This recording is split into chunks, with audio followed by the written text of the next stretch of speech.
Pakistan wasn't built on an idea. It was built on rejection. Not we are this, but we are not them. Not unity, not vision, not a plan for the future, just hatred of the other side. And for decades, that actually worked. It held the country together, gave it purpose, gave it an enemy.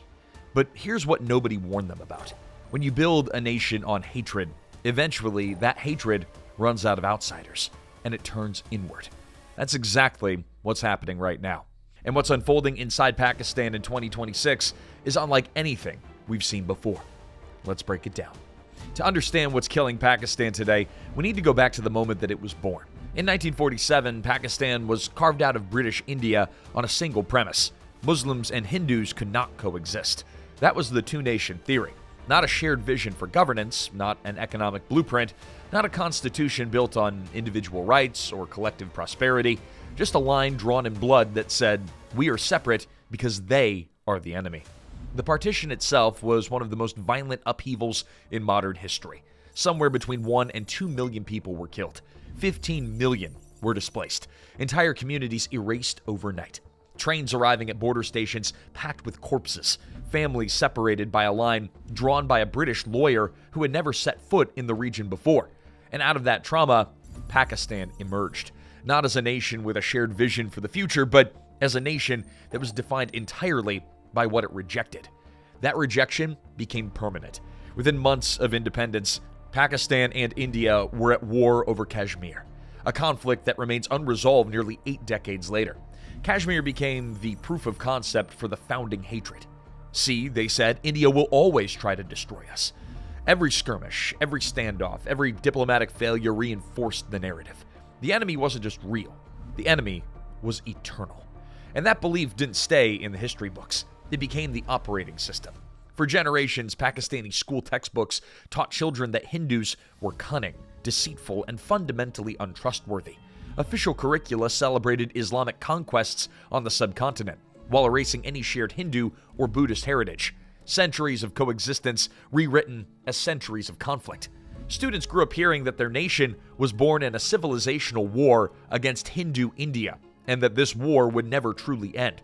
The message was baked into the identity itself. Pakistan exists because India is dangerous. And if you question that narrative, you question the country. The consequences played out in slow motion, and they're still playing out today. In 1941, Hindus made up nearly 15% of the population in the territory that would become Pakistan. By the 2023 census, that number had collapsed to just over 2%, roughly 5.2 million people in a nation of 240 million. That's not a natural demographic shift. That's engineered erasure.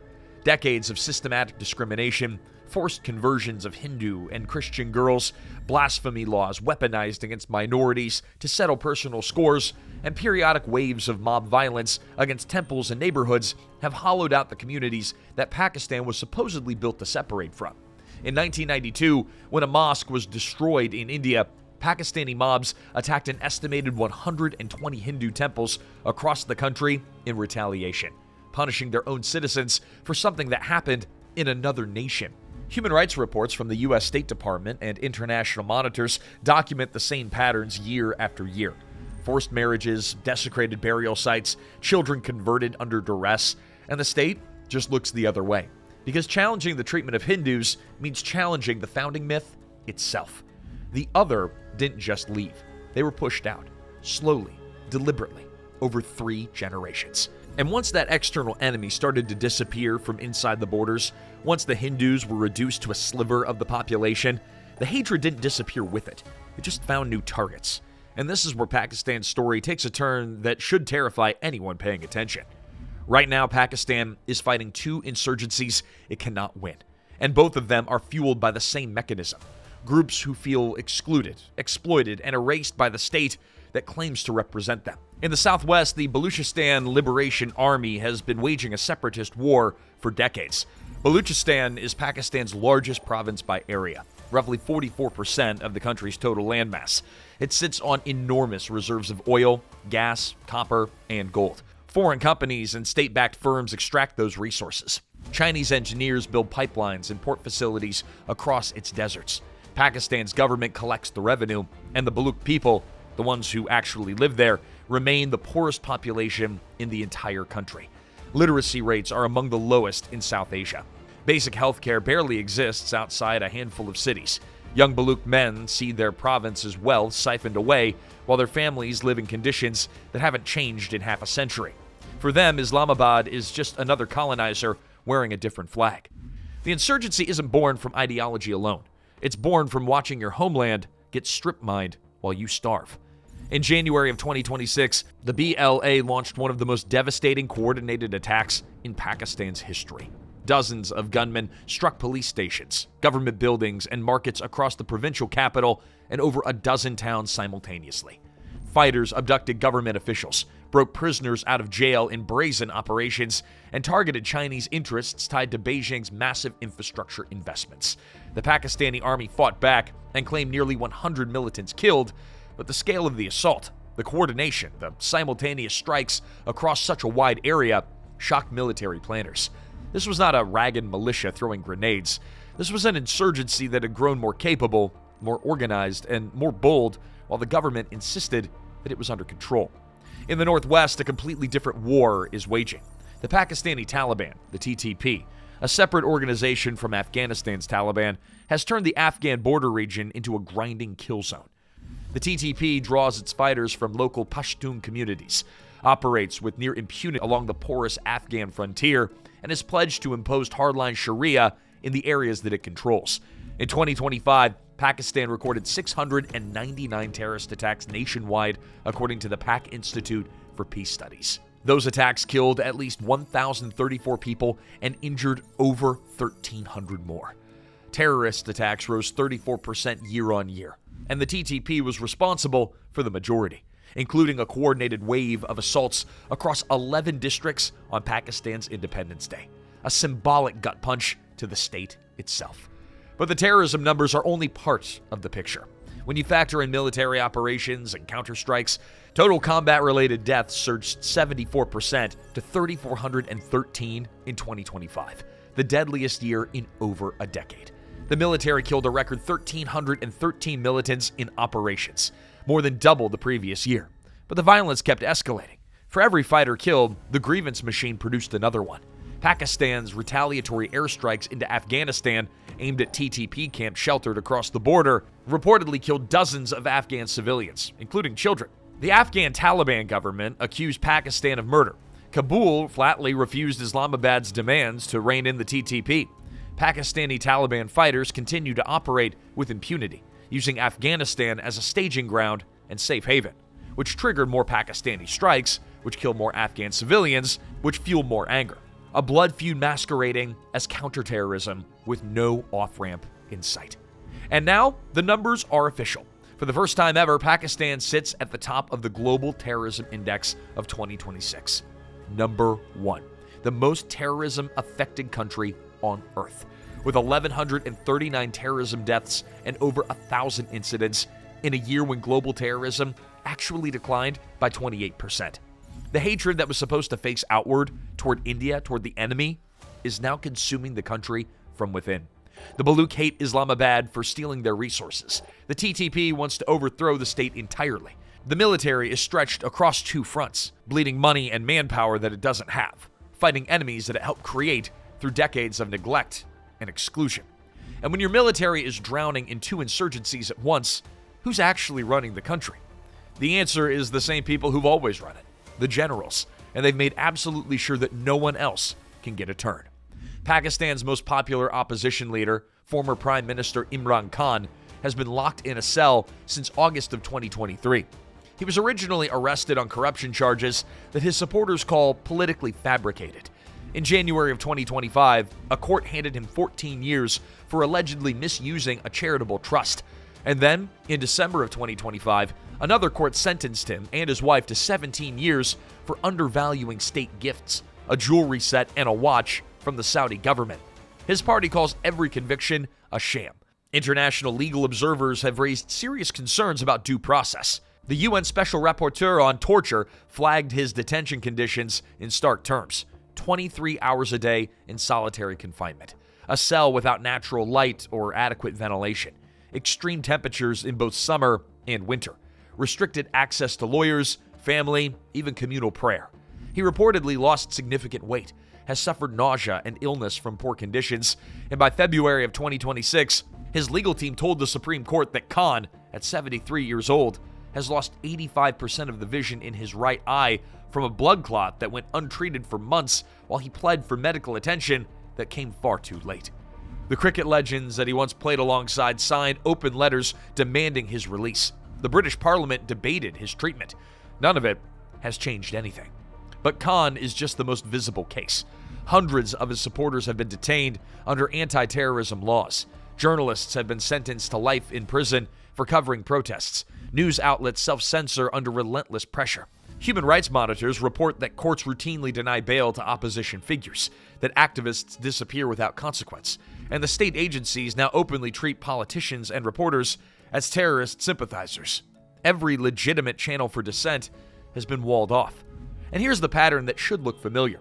Just as Pakistan was founded by excluding an entire population from the national identity, the current system is built on excluding anyone who threatens the military's grip. Define an enemy and crush them. Call it stability. The mechanism, it hasn't changed in 79 years. Only the targets have. But when you shut down every legitimate outlet, when elections feel rigged, courts feel captured, and the press is muzzled, you don't eliminate anger. You just push it underground. And underground anger doesn't negotiate. It doesn't vote. It radicalizes. Even if Pakistan could fix its politics overnight, though, there's a problem that no election can solve. The economy is in a stranglehold. Pakistan's total public debt hit 80.5 trillion rupees by June of 2025. The debt to GDP ratio stands at 70.7%, blowing through Pakistan's own legal ceiling of 60% that Parliament set, and has never managed to stay under. Interest payments now consume nearly half of all federal revenue. Almost half of everything the government earns just goes straight to servicing money that it already owes. Not schools, not hospitals, not infrastructure, just interest. Pakistan has turned to the IMF more than 24 times since the 1950s, a record of dependency that would be almost darkly comic if the consequences weren't so devastating. No country on earth has gone to the fund this many times. A $7 billion emergency loan in 2023 stabilized the reserves, but at the cost of brutal austerity, slashed subsidies, punishing tax hikes, and years of inflation running between 20 and 30%, growth barely crept above zero. The government even had to accept expanded enforcement powers to its tax authority, including provisions allowing arrests without prior notice, just to satisfy IMF conditions. This country is being kept alive by a patchwork of bailouts, rollovers, and foreign goodwill, but none of which addresses the underlying rot.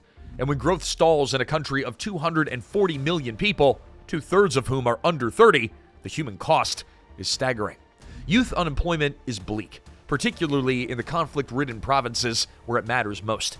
Over 700,000 Pakistanis applied to work abroad in 2024 alone. A brain drain so massive that it essentially is a national vote of no confidence. The people with skills, ambition, and options are leaving. The people without them are stuck. Gallup polling from 2025 found that only 31% of Pakistanis felt their standard of living was improving.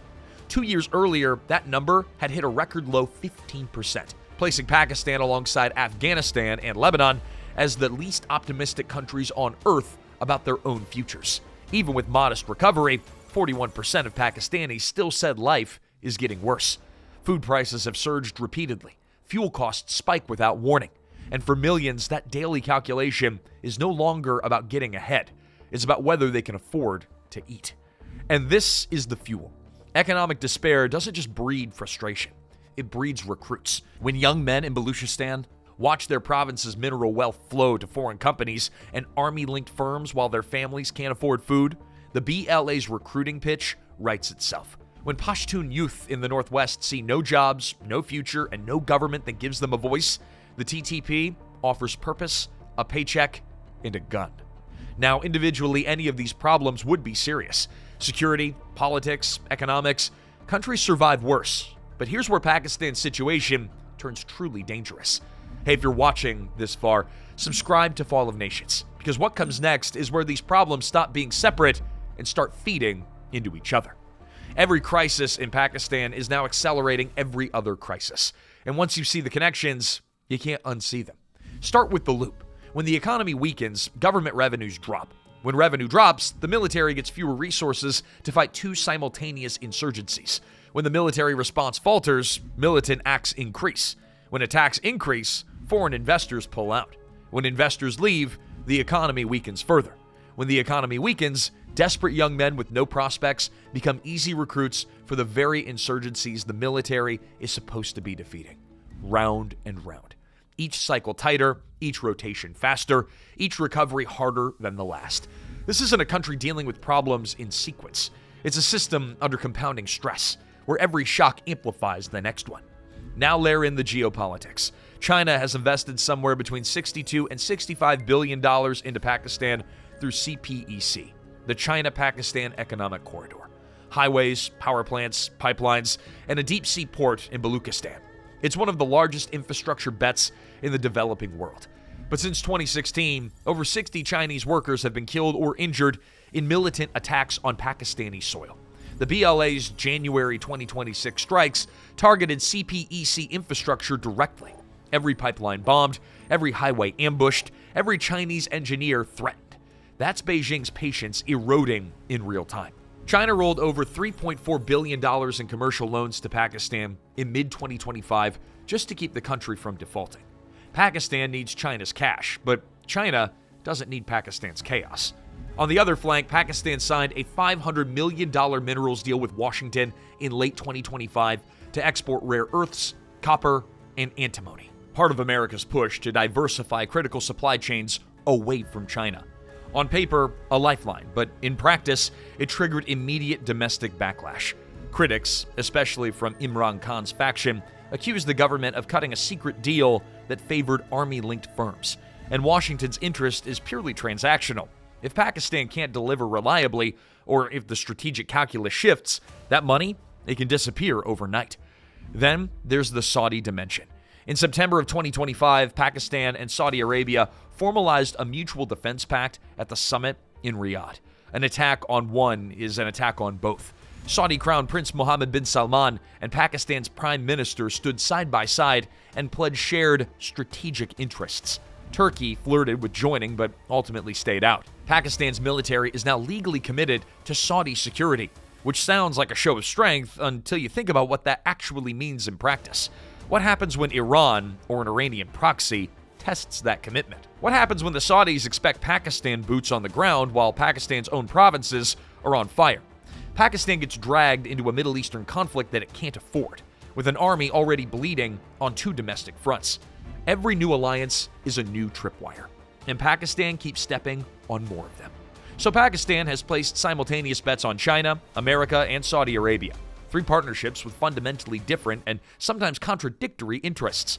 If any one of those bets fails, the shock cascades through everything else. And all of this is happening in a country with 170 nuclear warheads. That's the figure confirmed by the Bulletin of the Atomic Scientists in 2025. 170 warheads, with the fissile material capacity to build 14 to 27 more per year. Pakistan has adopted a no first use policy.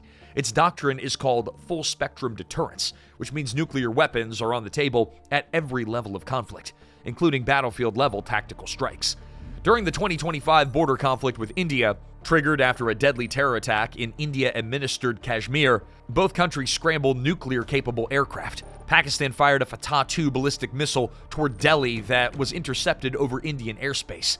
India launched precision strikes on targets inside Pakistan and Azad Kashmir in what was called Operation Sindoor, its most extensive military action since 1971. Pakistan retaliated with its own strikes.